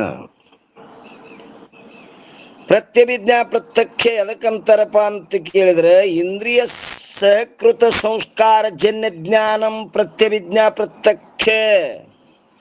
ಹ್ಮ್ ಇಂದ್ರಿಯ ಸಹಕೃತ ಸಂಸ್ಕಾರ ಜನ್ಯ ಜ್ಞಾನಂ ಎರಡರಿಂದ ಜ್ಞಾನ ಆಗ್ಯದ್ರಿ ಇದು. ಹ್ಮ್ ಈಗ ಇಂದ್ರಿಯಿಂದ ಆಗ್ಯದ, ಮೊದಲಿಂದ ಒಂದು ಸಂಸ್ಕಾರ ಒಂದು ಜೈಂಟ್ ಆಗ್ಯದ. ಅದಕ್ಕೆ ನೋಡಿದ್ದ ನೆನಪೊಂದಾಗ್ಯದಲ್ರಪ್ಪ. ಅದೊಂದು ಆ ಸಂಸ್ಕಾರ ಒಂದು ಅದ ರೀ. ಇದಕ್ ಪ್ರತ್ಯಭಿಜ್ಞಾ ಅಂತಾರ. ಪ್ರತ್ಯಭಿಜ್ಞಾ ಪ್ರತ್ಯಕ್ಷ ಅದರ ಲಕ್ಷಣ ಏನು? ಇಂದ್ರಿಯ ಸಕೃತ ಸಂಸ್ಕಾರ ಜನ್ಯ ಜ್ಞಾನಂ ಪ್ರತ್ಯಭಿಜ್ಞಾ ಪ್ರತ್ಯಕ್ಷ ಜ್ಞಾನ ಏನ್ರಿ? ಪ್ರತ್ಯಭಿಜ್ಞಾ ಪ್ರತ್ಯಕ್ಷವೆಂದು ಹೇಳಲ್ಪಡುತ್ತದೆ. ಹೇಗೆಂದರೆ ಪೂರ್ವದಲ್ಲಿ ನೋಡಲ್ಪಟ್ಟ ಆನೆಯನ್ನು ಕಂಡಾಗ ಆ ಆನೆಯೇ ಈ ಆನೆ ಇರುತ್ತದೆ ಎಂಬ ಯಾವ ಜ್ಞಾನ ಉಂಟಾಗುವುದೋ ಅದು ಪ್ರತ್ಯಭಿಜ್ಞಾ ಪ್ರತ್ಯಕ್ಷವೆಂದು ಹೇಳಲ್ಪಡುತ್ತದೆ. ಅಲ್ಲಿ ಪೂರ್ವದಲ್ಲಿ ನೋಡಲ್ಪಟ್ಟ ಆನೆಯ ಜ್ಞಾನದ ಸಂಸ್ಕಾರವು ಹಾಗೂ ಆನೆಯೊಡನೆ ಈಗಿರುವ ನೇತ್ರದ ಸಂಬಂಧವು ಪ್ರತ್ಯಭಿಜ್ಞಾ ಪ್ರತ್ಯಕ್ಷಕ್ಕೆ ಕಾರಣಗಳಾಗಿರುತ್ತವೆ. ಮೊದಲಿಂದ ಒಂದು ಸಂಸ್ಕಾರ ಒಂದು, ಈ ಸದ್ದು ಮತ್ತೇನ್ ನೇತ್ರದಿಂದ ನೋಡ್ಲಗತ್ತಾನ ಇದೊಂದು, ಎರಡು ಕೂಡಿ ಇದಕ್ಕೆ ಏನಂತಾರ? ಪ್ರತ್ಯಭಿಜ್ಞಾ ಪ್ರತ್ಯಕ್ಷ ಜ್ಞಾನ ಅಂತ ಕರೀತಾರೆ ಇದಕ್ಕೆ. ಆದ್ದರಿಂದ ಸಂಸ್ಕಾರ ಜನ್ಯ ಜ್ಞಾನವು ಸ್ಮೃತಿ ರೂಪವಾಗಿಯೇ ಇರುತ್ತದೆ ಎಂಬ ನೇಮವಿರುವುದಿಲ್ಲ. ಮತ್ತೇನೆಂದರೆ ಅಪ್ಪೋರ ಈಗ ರಜ್ಜು ಸರ್ಪನು ಹಂಗೆ ಆಗ್ತದೇನ್ರಿ? ಅಂದ್ರ ಹೆಂಗ್ರಿ? ಅದು ಸಂಸ್ಕಾರ ರೂಪ ಹಾಮ ಉಳ್ದದ್ದು ಮೊದಲು ನೋಡುದ್ರದಿಂದ ಹಾಮದ ಹೇಳ್ತಾನಲ್ರಿ. ಎರಡರಿಂದ ಹುಟ್ಟಿದದು. ಎರಡನಿಂದ ಆತನ್ರಿ ಅದು. ಅದು ಒಂದು ಸಂಸ್ಕಾರದ, ಇನ್ನೊಂದು ದೋಷ ಅಂದದ. ಸಾದೃಶ್ಯ ದೋಷದಲ್ರಪ್ಪ. ಒಂದು ದೋಷಜನ್ಯತ್ವೇ ಸತಿ ಸಂಸ್ಕಾರ ಜನ್ಯತ್ವಂ ಭ್ರಮತ್ವಂ ಅಂತ ಲಕ್ಷಣ ಅದಕ್ಕೆ. ಮತ್ತೇನೆಂದರೆ ಪ್ರತ್ಯಭಿಜ್ಞಾ ಪ್ರತ್ಯಕ್ಷವಾದರೂ ಕೂಡ ಇಲ್ಲೊಂದು ಟಿಪ್ಪಣಿ ಬಂತೇನ್ರಿ? 344 ಎದ್ರ ಮ್ಯಾಗ ಬಂದದ ಇದು? ಪ್ರತ್ಯಭಿಜ್ಞಾ ಪ್ರತ್ಯಕ್ಷವಾದರೂ ಅದ್ರ ಮ್ಯಾಗ ಬಂದದ ನೋಡ್ರಿ. ಅದಕ್ಕೆ ಮೇಲೆ ಇನ್ನೊಂದು 343 ಅದ ನೋಡ್ರಿಪ್ಪ. 43 ಒಂದು ಉಳ್ದದಲ್ರಿ ಸರ್. ಜ್ಞಾನವಾಗುತ್ತದೆಯೋ ಅದು ಪ್ರತ್ಯಭಿಜ್ಞಾ ಪ್ರತ್ಯಕ್ಷವೆಂದು ಹೇಳಲ್ಪಡುತ್ತದೆ. ಅಲ್ಲಿ ಕೊಟ್ಟಾರ ನೋಡ್ರಿ. ಅಲ್ಲಿ ಎಲ್ಲಿ ಯಾವ ಜ್ಞಾನವಾಗುತ್ತದೆಯೋ ಅದು ಪ್ರತ್ಯಭಿಜ್ಞಾ ಪ್ರತ್ಯಕ್ಷವೆಂದು. ಎಷ್ಟು? 343. ಪ್ರತ್ಯಕ್ಷ ಜ್ಞಾನದ ಸಾಮಗ್ರಿ ಸಹಿತವಾದ ಸಂಸ್ಕಾರ ತಗೊಂಡಿದ್ದೇವ್ರಿ ಆಗಲೇ. ಪ್ರತ್ಯಕ್ಷ ಜ್ಞಾನದ ಸಾಮಗ್ರಿ ಸಹಿತವಾದ ಸಂಸ್ಕಾರ ಜನ್ಯ ಜ್ಞಾನವು ಪ್ರತ್ಯಭಿಜ್ಞಾ ಪ್ರತ್ಯಕ್ಷವೆಂದು ಹೇಳಲ್ಪಡುತ್ತದೆ. ಒಂದು ವೇಳೆ ಅದು ಪ್ರತ್ಯಭಿಜ್ಞಾ ಪ್ರತ್ಯಕ್ಷವು ಸಂಸ್ಕಾರ ಸಹಿತವಾದ ಇಂದ್ರಿಯ ಸಂಬಂಧದಿಂದ ಜನ್ಯವೆಂದು ಹೇಳಿದ್ದಾದರೆ ಆ ಲಕ್ಷಣವು ಬಾಹ್ಯ ಪ್ರತ್ಯಭಿಜ್ಞಾ ಪ್ರತ್ಯಕ್ಷದಲ್ಲೇನೋ ಸಂಭವಿಸುತ್ತದೆ. ಎಲ್ಲಿ? ಬಾಹ್ಯ ಪ್ರತ್ಯಭಿಜ್ಞಾ ಪ್ರತ್ಯಕ್ಷದಲ್ಲೇನೋ ಸಂಭವಿಸುತ್ತದೆ. ಆದರೆ ಅಂತರ ಪ್ರತ್ಯಭಿಜ್ಞಾ ಪ್ರತ್ಯಕ್ಷದಲ್ಲಿ ಆ ಲಕ್ಷಣವು ಏನಾಗ್ತದ? ಅವ್ಯಾಪ್ತಿಯಾಗುತ್ತದೆ. ಹೊರಗೆ ಬಾಹ್ಯದಲ್ಲೇನೋ ಗೊತ್ತು, ಅಂತರದಲ್ಲಿ ಏನಾಗ್ತದಪ್ಪ ಅಂತ ಕೇಳಿದ್ರೆ ಅವ್ಯಾಪ್ತಿಯಾಗುತ್ತದೆ. ಅವ್ಯಾಪ್ತಿ ಅಂದ್ರೆ ಲಕ್ಷಣ ಹೆಚ್ಚಾಯ್ತ್ರಪ್ಪರ. ಇದು ಅನ್ಯದ್ರಲ್ಲಿ ಹೋಗ್ತದಲ್ರಪ್ಪರ. ಕಂಬಿತ್ರಿದು ಕಡಿಮೆ ಅವ್ಯಾಪ್ತಿ. ಯಥಾ ಕಪಿಲತ್ವಂ ಗೋರ್ಲಕ್ಷಣಂ.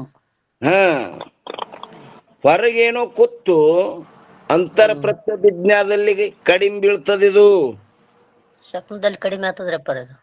ಎಲ್ರಿ? ಸ್ವಪ್ನದಲ್ಲಿ ಇದು ಅಂತರ ಒಳಗ ಹೊರಗ ವ್ಯವಹಾರದಾಗ ಮೊದಲು ನೋಡಿದ್ದು ಅದು ಹೇಳ್ಬೋದು, ಸ್ವಪ್ನದಾಗ ಅದು ಆಗುದಿಲ್ರಿಪ್ಪ. ಹಾ,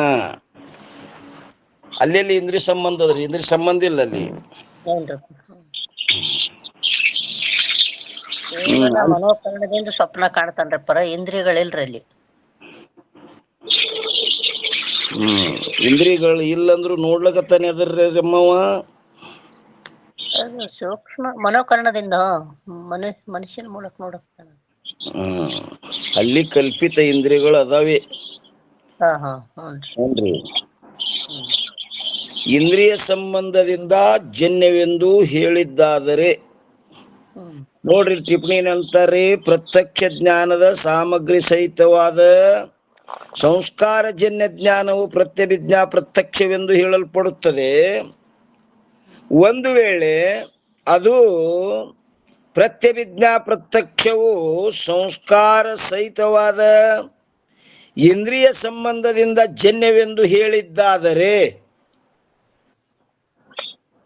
ಆ ಪ್ರತ್ಯಭಿಜ್ಞಾ ಪ್ರತ್ಯಕ್ಷ ಇಂದ್ರಿಯ ಸಂಬಂಧ ಜನ್ಯವೆಂದು ಹೇಳಿದ್ದಾದರೆ, ಆ ಲಕ್ಷಣವು ಬಾಹ್ಯ ಪ್ರತ್ಯಭಿಜ್ಞಾ ಪ್ರತ್ಯಕ್ಷದಲ್ಲೇನೋ ಸಂಭವಿಸುತ್ತದೆ, ಹೊರಗೆ ಕುಂಡಿರ್ತದೆ. ಇದು ಜಾಗ್ರದ ಕುಂದಿರ್ತದ್ರಪ್ಪ, ಜಾಗ್ರ ಕುಂಡಿರ್ತದೆ.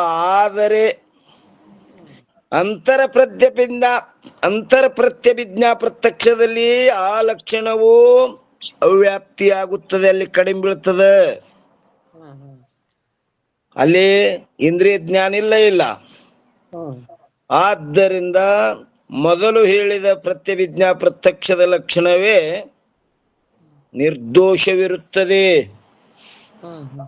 ಮೊದಲೇನ್ ಹೇಳಿದ್ರಿ? ನೆನಪಿಟ್ಟು ಹೇಳ್ತಾನಲ್ರಿ, ಮೊದಲು ನೋಡಿದ್ದು.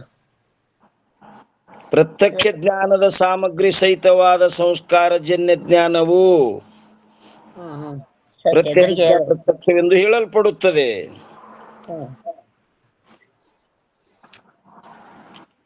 ಒಂದು ವೇಳೆ ಅದು ಪ್ರತ್ಯಭಿಜ್ಞಾ ಪ್ರತ್ಯಕ್ಷವು ಸಂಸ್ಕಾರ ಸಹಿತವಾದ ಇಂದ್ರಿಯ ಸಂಬಂಧದಿಂದ ಜನ್ಯವೆಂದು ಹೇಳಿದ್ದಾದರೆ, ಆ ಲಕ್ಷಣವು ಬಾಹ್ಯ ಪ್ರತ್ಯಭಿಜ್ಞಾ ಪ್ರತ್ಯಕ್ಷದಲ್ಲಿ ಏನೋ ಸಂಭವಿಸುತ್ತದೆ. ಆದರೆ ಅಂತರ ಪ್ರತ್ಯಭಿಜ್ಞಾ ಪ್ರತ್ಯಕ್ಷದಲ್ಲಿ ಆ ಲಕ್ಷಣವು ಅವ್ಯಾಪ್ತಿಯಾಗುತ್ತದೆ. ಆದ್ದರಿಂದ ಮೊದಲು ಹೇಳಿದ ಪ್ರತ್ಯಭಿಜ್ಞಾ ಪ್ರತ್ಯಕ್ಷದ ಲಕ್ಷಣವೇ ನಿರ್ದೋಷವಿರುತ್ತದೆ. ಅಂದ್ರೆ ಪ್ರತ್ಯಕ್ಷ ಜ್ಞಾನದ ಸಾಮಗ್ರಿ ಸಹಿತ ಏನ್ರಿ, ಮತ್ತು ಬಾಹ್ಯ ಅಂತರದಲ್ಲಿ ಸಾಧಾರಣವಾಗಿರುತ್ತದೆ. ಅದು ಎರಡು ಕಡೆ ಕೊಂಡಿರ್ತದೆ. ಪ್ರತ್ಯಕ್ಷ ಜ್ಞಾನದ ಸಾಮಗ್ರಿ ಸಹಿತವಾಗಿ ಇದು ಹಾನಿ ಅದನ್ನೋದ್ರಿ. ಹಾ,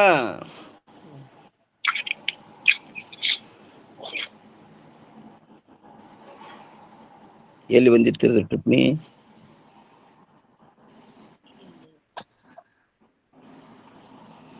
ಮೊದಲ ಅಲ್ಲಿ ಬಂದ ನೋಡ್ರಿ, ಎಲ್ಲಿ ಪ್ರತ್ಯಭಿಜ್ಞಾ ಪ್ರತ್ಯಕ್ಷವೆಂದು ಹೇಳಲ್ಪಡುತ್ತದೆ. ಇದು ಅಂತರದಲ್ಲಿ ಕಡಿಮೆ ಅವ್ಯಾಪ್ತಿ ಆಗ್ತದಂತಾರ್ರಿ.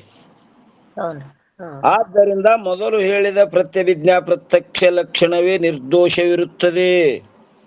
ಅಂದ್ರೆ ಆ ಬಾಹ್ಯ ಪ್ರತ್ಯಕ್ಷ ಜ್ಞಾನದ ಸಾಮಗ್ರಿ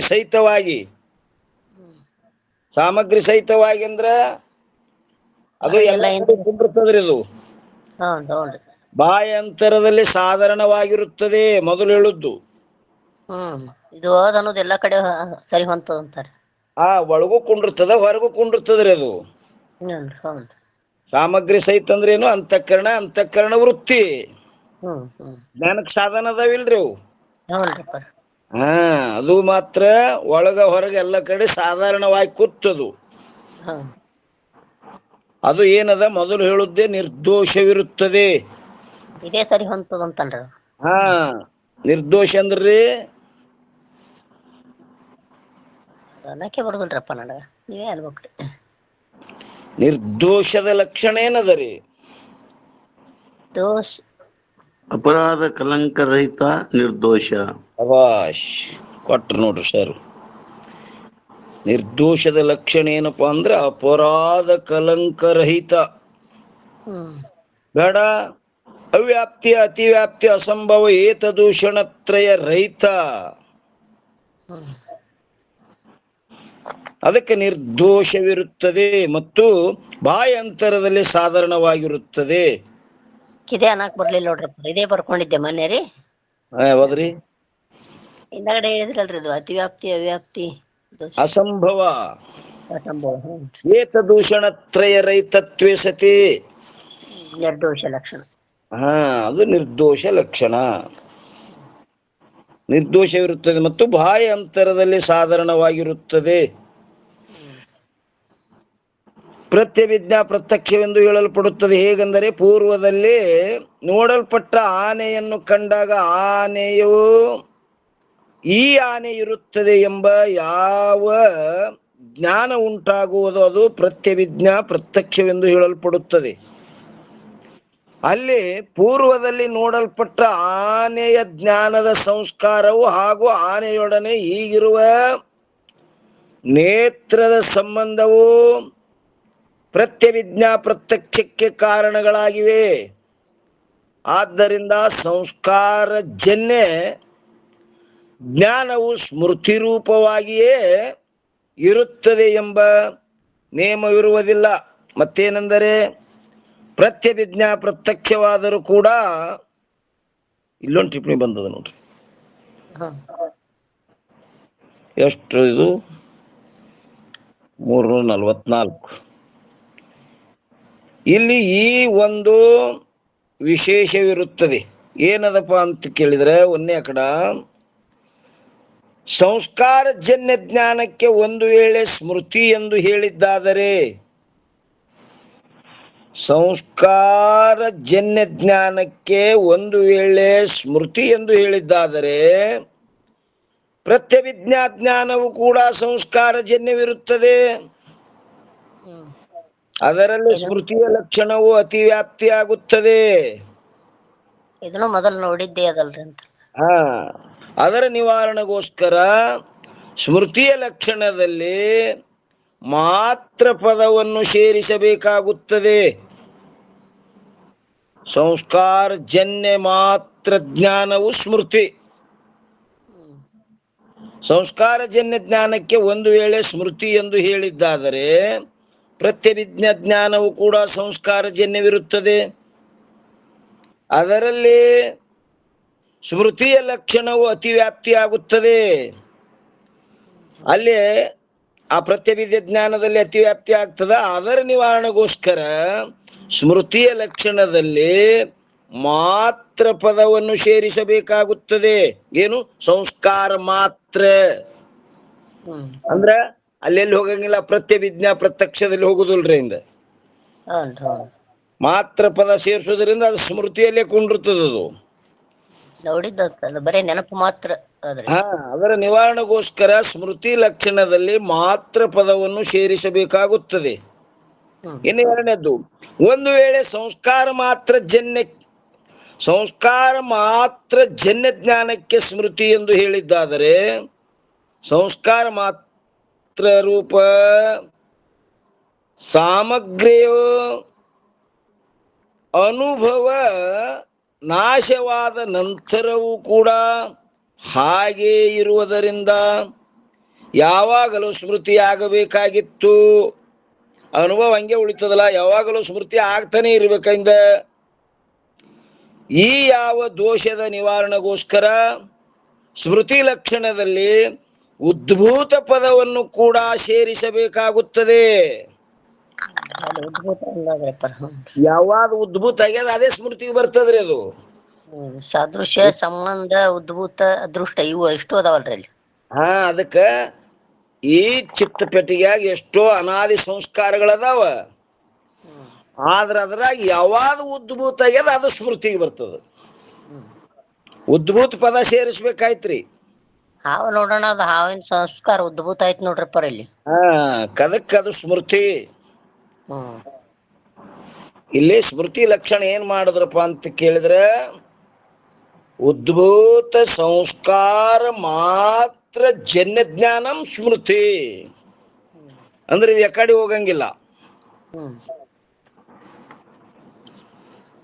ಈ ರೀತಿಯಿಂದ ಉದ್ಭೂತ ಸಂಸ್ಕಾರ ಮಾತ್ರ ಜನ್ಯ ಜ್ಞಾನವು ಸ್ಮೃತಿ ಎಂದು ಹೇಳಲ್ಪಡುತ್ತದೆ. ಸ್ಮೃತಿಯು ಈ ಲಕ್ಷಣವು ಮಾತ್ರ ನಿರ್ದೋಷವಿರುತ್ತದೆ. ಏನಂತ? ಉದ್ಭೂತ ಸಂಸ್ಕಾರ ಮಾತ್ರ ಜನ್ಯ ಜ್ಞಾನಂ ಸ್ಮೃತಿ. ಇದು ಎಲ್ಲಿ ಹೋಗಂಗಿಲ್ಲ, ಪ್ರತ್ಯಭಿಜ್ಞಾದಲ್ಲಿ ಹೋಗಂಗಿಲ್ಲ. ಮತ್ತು ಆ ಸ್ಮೃತಿಯಲ್ಲಿ ಏನಾಗ್ತದಪ್ಪ ಅಂತ ಕೇಳಿದ್ರೆ ಅನುಭವ ಹಂಗೆ ಉದ್ದರಿಂದ ಯಾವಾಗಲೂ ಅದು ಸ್ಮೃತಿ ಆಗ್ಲೇಬೇಕಿಂದ ಮಾತ್ರ ಪದ ಅದು ಉದ್ಭೂತ ಸೇರಿಸಲಿಲ್ಲ ಅಂದ್ರೆ ಅದಕ್ಕೆ ಇವೆಲ್ಲ ನೇಮಬದ್ಧವಾಗಿ ಉದ್ಭೂತ ಸಂಸ್ಕಾರ ಮಾತ್ರ ಜನ್ಯ ಜ್ಞಾನಂ ಸ್ಮೃತಿ ಅಂದ ಕೂಡಲೇ ಎಲ್ಲಿ ಹೋಗಂಗಿಲ್ಲ. ಅದು ಕೇವಲ ಸ್ಮೃತಿ ಎಂದು ಹೇಳಲ್ಪಡುತ್ತದೆ. ಸ್ಮೃತಿಯ ಈ ಲಕ್ಷಣವು ಮಾತ್ರ ನಿರ್ದೋಷವಿರುತ್ತದೆ.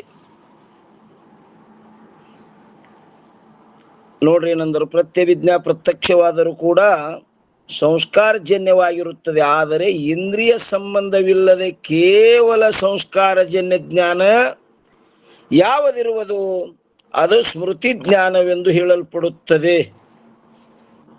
ಇಂದ್ರಿಯ ಸಂಬಂಧವಿಲ್ಲದೆ ಕೇವಲ ಸಂಸ್ಕಾರಜನ್ಯ ಜ್ಞಾನ ಯಾವುದಿರುವುದು ಅದು ಸ್ಮೃತಿ ಜ್ಞಾನವೆಂದು ಹೇಳಲ್ಪಡುತ್ತದೆ. ನೆನಪು ಮಾತ್ರ ಅದ್ರಿ ಪರ ಇಂದ್ರಿಯ ಜನ್ಯ ಸಂಸ್ಕಾರ. ಒಂದೇ ಕಡೆ ನೋಡ್ರಿ, ಸ್ವಪ್ನದಲ್ಲಿ ಆನೆ ಮೊದಲಾದಗಳ ಜ್ಞಾನವು ಕೇವಲ ಸಂಸ್ಕಾರಜನ್ಯವಲ್ಲ. ಎಲ್ಲಿ? ಸ್ವಪ್ನದಲ್ಲಿ ಆನೆ ಮೊದಲಾದಗಳ ಜ್ಞಾನವು ಕೇವಲ ಸಂಸ್ಕಾರಜನ್ಯವಲ್ಲ. ಮತ್ತೇನೆಂದರೆ ನಿದ್ರಾರೂಪ ದೋಷಜನ್ಯವಿರುತ್ತದೆ. ಮತ್ತು ಸ್ವಪ್ನದಲ್ಲಿ ಆನೆ ಮೊದಲಾದಗಳು ಇರುವಂತೆ ಕಲ್ಪಿತ ಇಂದ್ರಿಯಗಳು ಕೂಡ ಇರುತ್ತವೆ. ಸ್ವಪ್ನದಲ್ಲಿ ಕಲ್ಪಿತ ಇಂದ್ರಿಯಗಳನ್ನು ಅದಾವು. ಆದ್ದರಿಂದ ಆ ಜ್ಞಾನವು ಇಂದ್ರಿಯ ಜನ್ಯವಿರುತ್ತದೆ. ಸ್ವಪ್ನದಲ್ಲಿ ನೋಡ್ಯಾನಿಲ್ರಿ ಆನೆ. ಆನೆ ನೋಡ್ಯಾನ, ಇದು ಆನೆ ಅಂತನಲ್ಲಿ. ಮತ್ತ ನೀ ಸ್ಮೃತಿ ಅಂತಿ, ಸ್ಮೃತಿ ಹೆಂಗಾಗ್ತದಪ್ಪ? ಸ್ಮೃತಿ ಅಲ್ಲದು. ಈಗ ಇದು ಅಂತೇಳಿ ವ್ಯವಹಾರ ಮಾಡ್ಲಾಗತ್ತನ್ರಿ. ಅಲ್ಲಿ ಅಲ್ಲೇ ಪ್ರತ್ಯಕ್ಷ ಕಾಣಕತ್ತಾನಲ್ರಿ, ಪ್ರತ್ಯಕ್ಷ ಕಾಣ್ಲಾಗತ್ತಾನ. ಇಲ್ಲೊಬ್ಬ ಎದ್ದೆಪ್ ಬರ್ತಾನ್ರಿ, ಸ್ವಪ್ನದ ಪದಾರ್ಥಗಳು ಸಾಕ್ಷಿ ಭಾಷೆ ಇರುತ್ತವೆ, ಇಂದ್ರಿಯ ಜನ್ಯ ಜ್ಞಾನಕ್ಕೆ ವಿಷಯಗಳಲ್ಲವಲ್ಲ. ನಾವು ಸಾಕ್ಷಿ ಭಾಷೆ ಅಂತ ಕೇಳ್ಕೊಂಡ್ ಬಂದೀವಿ ಇಂದ. ತನ್ನ ಮೇಲೆ ನೀವು ಇಂದ್ರಿಯ ಜನ್ಯ ಅಂತೀರಲ್ರಿ, ಅವನು ಸಂಶಯ ಆದ್ರಿ. ಇದು ಸ್ವಪ್ನದ ಪದಾರ್ಥಗಳು ಸಾಕ್ಷಿ ಭಾಷೆವಿರುತ್ತವೆ, ಇಂದ್ರಿಯ ಜನ್ಯ ಜ್ಞಾನಕ್ಕೆ ವಿಷಯಗಳಲ್ಲವಲ್ಲ ಅಂದ ಕೂಡಲೇ ತಥಾಪಿ ಹೇಳ್ತಾರ ನೋಡ್ರಿ. ಅವಿವೇಕಿಗಳ ದೃಷ್ಟಿಯಿಂದ ಸ್ವಪ್ನದ ಜ್ಞಾನವು ಇಂದ್ರಿಯ ಜನ್ಯವೆಂದು ಹೇಳಿರುತ್ತದೆ. ಇದು ಯಾರ ದೃಷ್ಟಿಯಿಂದ? ಅವಿವೇಕಗಳ ದೃಷ್ಟಿಯಿಂದ ಹೇಳಿವಿ. ಈ ರೀತಿಯಿಂದ ಸ್ವಪ್ನದ ಜ್ಞಾನವು ಜಾಗೃತಿನ ಪದಾರ್ಥಗಳ ಸ್ಮೃತಿ ಅಲ್ಲ. ನೀ ಜಾಗೃತದ ಸ್ಮೃತಿ ಆಗ್ಯದಲ್ಲ ಅಂತ ಹೇಳ್ತಿಲ್ಲ, ಅದು ಜಾಗೃತಿನ ಸ್ಮೃತಿ ಅಲ್ಲವೇ ಅಲ್ಲ. ಮತ್ತು ಎರಡನೇದು, ನಿದ್ರೆಯಿಂದ ಎಚ್ಚೆತ್ತ ಪುರುಷನು ಹೀಗೆ ಹೇಳುತ್ತಾನೆ. ಏನಂತ ಹೇಳ್ತಾನ? ನಾನು ಸ್ವಪ್ನದಲ್ಲಿ ಆನೆ ಮೊದಲಾದವುಗಳನ್ನು ನೋಡುತ್ತಿದ್ದೇನು. ಎತ್ತ ಬಳಿ ಕೇಳ್ತಾನಲ್ಲ, ಏ ಮಾರಾಯಣ ಆನೆ ಬಂದಿತ್ತು ನೋಡ್ಲಿಕತ್ತಿದ್ದೋ ಯಪ್ಪ ಅಂತ ಹೇಳ್ತಾನವ. ಒಂದು ವೇಳೆ ಸ್ವಪ್ನದಲ್ಲಿ ಆನೆ ಮೊದಲಾದವುಗಳ ಸ್ಮೃತಿಯಾಗುತ್ತಿದ್ದರೆ ಎಚ್ಚೆತ್ತ ನಂತರ ಹೀಗೆ ಹೇಳಬೇಕಾಗಿತ್ತು. ಏನಂತ? ನಾನು ಸ್ವಪ್ನದಲ್ಲಿ ಆನೆ ಮೊದಲಾದವುಗಳ ಸ್ಮರಣೆಯನ್ನು ಮಾಡುತ್ತಿದ್ದೇನು ಅಂತ ಹಿಂಗೆ ಹೇಳ್ಬೇಕಾಗಿತ್ತು. ಆನಿ ನೆನಪು ಮಾಡ್ಕೊಳ್ಕತ್ತಿದನಾತ್ ಹಿಂಗೆ ಹೇಳ್ಬೇಕಾಗಿತ್ತು. ಹಂಗೆ ಹೇಳಿಲ್ಲ, ಆನಿ ನೋಡ್ಲಕತ್ತಿದ ಅಂತ ಹೇಳ್ತಿ. ಆದರೆ ಹೀಗೆ ಯಾರೂ ಹೇಳುವುದಿಲ್ಲ. ಆದ್ದರಿಂದ ಸ್ವಪ್ನದಲ್ಲಿಯ ಪದಾರ್ಥಗಳು ಜಾಗ್ರತಿನ ಪದಾರ್ಥಗಳ ಸ್ಮೃತಿ ಅಲ್ಲ. ಜಾಗ್ರತಿನ ಸ್ಮೃತಿ ಅಲ್ಲದು. ನೀ ಸ್ಮೃತಿ ಎಲ್ಲಗತಿ? ಸ್ಮೃತಿ ಇದ್ರ ಆನೆ ಅಂತ ವ್ಯವಹಾರ ಆಗ್ಬೇಕು. ಅಲ್ಲಿ ನೋಡಿದ್ ಇಲ್ಲಿ ನೋಡ, ಇಲ್ಲಿ ಅಲ್ಲಿ ನೋಡಿದ್ ಅಂದಿಲ್ರಿ, ಇಲ್ಲಿ ನೋಡ ಈ ಆನೆ ಅನ್ನಕತ್ತೇನಲ್ರಿ. ಈ ಆನೆ ಅಂದ್ರೆ ಇಂದ್ರಿಯ ಅಂದ ಪ್ರತ್ಯಕ್ಷ ನೋಡ್ಲಗತ್ತೀನಿ. ಈ ಆನೆ ಅಂತ ವ್ಯವಹಾರ ಆಗ್ಯದಿಲ್ರಿ ಸ್ವಪ್ನದಾಗ. ನೋಡ್ರಿಪ್ಪ. ಮತ್ತ ಈ ಆನೆ ಅಂದಕ್ರ ಅದು ಸಮ್ಮುಖದಲ್ಲದ. ಆ ಸ್ಮೃತಿ ಪದಾರ್ಥ ಸಮ್ಮುಖ ಇರಂಗಿಲ್ಲ, ಅದು ನೆನಪಿರ್ತದ ಅದ್ರ ಬರೇ. ಮತ್ತ ಇಲ್ಲಿ ಸ್ವಪ್ನದಲ್ಲಿ ಈ ಆನೆ ಅಂತ ವ್ಯವಹಾರ ನಡೆದಲ್ಲಿ ಪ್ರತ್ಯಕ್ಷ ಅದ. ಪ್ರತ್ಯಕ್ಷದ. ಆ ಪ್ರತ್ಯಕ್ಷ ಇದ್ದಾಗಲೇ ಇದು ಅಲ್ಲಕ್ಕೆ ಬರ್ತದ. ಇನ್ನ ಮೂರನೇದ್ದು, ಜಾಗೃತಿನಲ್ಲಿ ನೋಡಲ್ಪಟ್ಟ ಕೇಳಲ್ಪಟ್ಟ ಯಾವ ಪದಾರ್ಥಗಳಿರುವವೋ ಅವುಗಳದ್ದೇ ಸ್ವಪ್ನದಲ್ಲಿ ಜ್ಞಾನವಾಗುತ್ತದೆ ಎಂಬ ನಿಯಮವಿರುವುದಿಲ್ಲ. ಅದರದೇ ಇಲ್ಲಿ ಜ್ಞಾನ ಆಗ್ತದ, ಹಿಂಗ ನೇಮ್ ಇಲ್ಲ. ಎಲ್ಲಿ ಎಂದಿಂದೋ ಬಿದ್ದಿರ್ತಾವ್ರಪ್ಪ ಸ್ವಪ್ನದಾಗ, ಎಲ್ಲಿ ಎಂದೆಂದು ಘಟಿಸಲಾರ್ದು ಘಟಿಸ್ತದ್ರಿ ಅಲ್ಲಿ. ನೋಡ್ರಿ. ಎಂದೆಂದು ಆಗ್ಲಾರ್ದು, ಯಾವ ಜನ್ಮನಾಗೂ ಆಗ್ಲಾರ್ದು ಮಾಡಿ ತೋರಿಸ್ತದ. ಅದೇ ಕ್ಷಣಭಂಗುರವಾದ ಕನಸು, ಶತವರ್ಷದ ಭ್ರಮೆ. ಅದಕ್ಕೆ ಹೇಳಿದರು ಅವರು, ಯಥಾಮೂರ್ತೇಶ ಸಂವತ್ಸರ ಶತಭ್ರಮ. ಅಂದ್ರ ಒಂದು 100 ವರ್ಷದ ಅವಧಿ ತೋರಿಸ್ತದ್ರಿ. ಎಷ್ಟು? ಒಂದು 2 ನಿಮಿಷದೊಳಗ. ತಾ ಹೆಣ್ಣು ನೋಡಿ ಬರ್ತಾನ, ಲಗ್ನ ಆಗ್ತಾನ, ಮಕ್ಕಳಾಗ್ತಾವ, ಆ ಮಕ್ಳು ದೊಡ್ಡ ಆಗ್ತಾವ, ಅವಕ್ ಹೆಣ್ಣು ನೋಡ್ತಾನ, ಅವಕ್ ಲಗ್ನ ಮಾಡ್ತಾನ, ಅವಕ್ ಮಕ್ಕಳಾಗ್ತಾವ. ಎಷ್ಟು ಮರಿ ಮೊಮ್ಮಕ್ಕಳು ಎಲ್ಲಾ ಮುತ್ಯ ಅಜ್ಜ ಎಲ್ಲ ಏಕಾಲಕ್.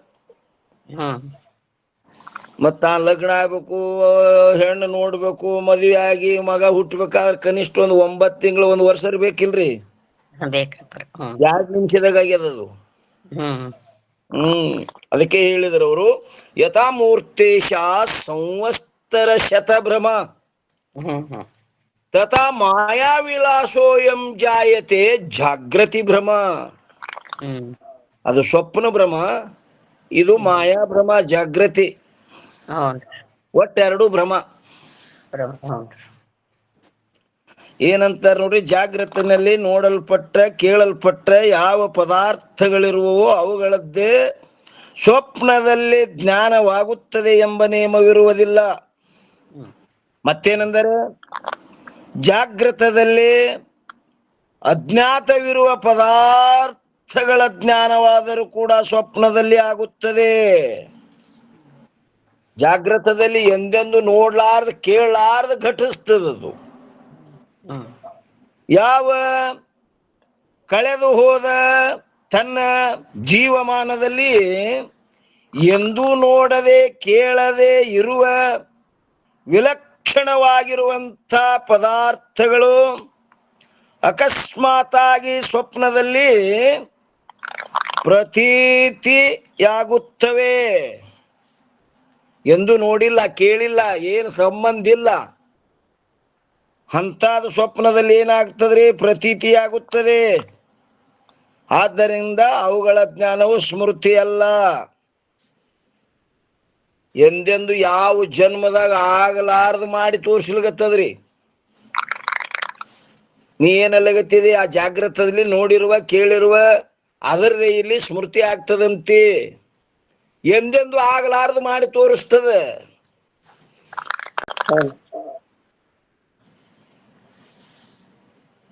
ಇನ್ನೂ ಅದು ವಿಷಯ ಅದ ರೀ, ಮತ್ತೆ ನಾಳಿನ ದಿವಸ ವಿಚಾರ ಮಾಡೋಣ್ರಿ. ಇಲ್ಲೇ ಪರ್ಯಂತರ ಸದ್ಗುರುಗಳ ಕೃಪಾಶೀರ್ವಾದದಿಂದ ನಡೆದು ಬಂದ ವಿಷಯ ಈ ವಾಗ್ರೂಪ ಸೇವೆಯನ್ನು ಗುರುಪಾದದಲ್ಲಿ ಅರ್ಪಿಸಿ ಇವತ್ತಿನ ವಿಷಯಕ್ಕೆ ಮಂಗಲ ಹೇಳೋಣ್ರಿ. ಸದ್ಗುರುನಾಥ ಮಹಾರಾಜ್ ಕಿ ಜೈ.